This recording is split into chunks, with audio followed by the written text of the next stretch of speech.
Assalamualaikum warahmatullahi wabarakatuh. Selamat pagi teman-teman dan ustadz-ustadzah yang saya hormati. Hari ini saya akan menceritakan tentang tokoh besar dalam sejarah Islam. Beliau adalah dokter, ilmuwan, dan filsuf yang dikenal sebagai Ibnu Sina, atau di dunia barat lebih dikenal sebagai Avicenna. Bayangkanlah lebih dari 1000 tahun yang lalu di sebuah negeri bernama Bukhara, lahirlah seorang anak lelaki bernama Abu Ali Al-Husain bin Abdullah bin Sina. Sejak kecil dia memiliki kecerdasan yang sangat luar biasa. Pada usia 10 tahun dia sudah menghafal Al-Quran, dan pada usia 16 tahun beliau sudah menguasai ilmu pengetahuan, salah satunya kedokteran.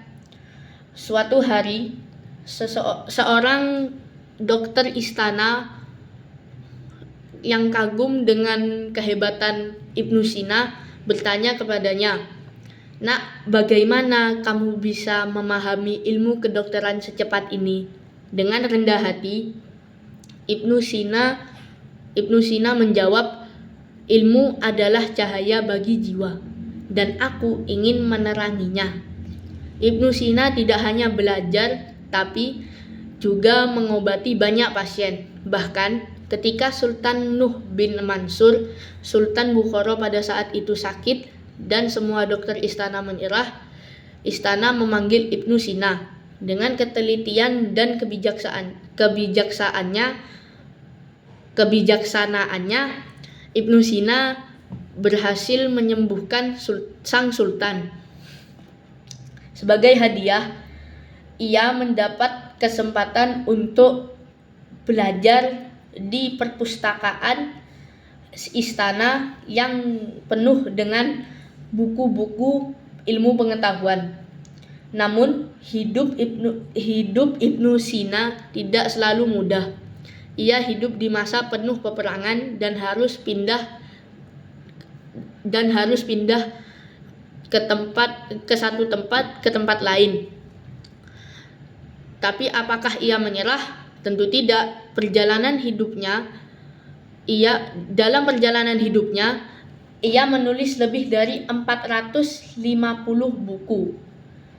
Dan yang paling terkenalnya adalah buku yang berjudul Al-Qanun fi Al-Tibb, atau di dunia barat dikenal sebagai The Canon of Medicine. Buku ini menjadi rujukan utama di dunia kedokteran selama 600 tahun. Buku ini berisi tentang berbagai macam penyakit, obat-obatan, dan teknik pengobatan yang sangat maju pada zamannya. Selain itu, Ibnu Sina juga menulis buku lain yang tak kalah penting, yaitu Kitab Asy-Syifa, atau dikenal di barat dengan nama The Book of Healing. Buku ini membahas tentang filsafat, logika, matematika, dan ilmu pengetahuan alam. Selain di bidang kedokteran, Ibnu Sina juga ahli dalam bidang astronomi, matematika, dan filsafat. Ia percaya bahwa ilmu dan agama bisa berjalan beriringan. Ia berkata, orang berilmu tetapi tidak mempunyai pedoman agama orang berilmu tetapi mempunyai pedoman agama, maka ia akan tapi tidak mempunyai pedoman agama, maka ia akan berjalan tanpa arah. Dan agama tanpa ilmu pengetahuan adalah seperti tubuh tanpa jiwa.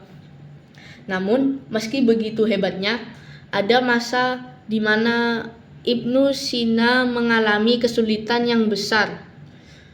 Ia pernah dipenjara karena konflik politik. Tapi tahukah kalian, bahkan di dalam penjara ia tetap menulis karya-karyanya. Baginya, ilmu adalah cahaya yang tidak boleh padam, meskipun dalam kondisi paling sulit sekalipun. Setelah bebas, Ibnu Sina terus mengajar dan menulis hingga akhir hayatnya. Ia meninggal di usia 58 tahun, meninggalkan warisan ilmu yang masih dikenang hingga hari ini.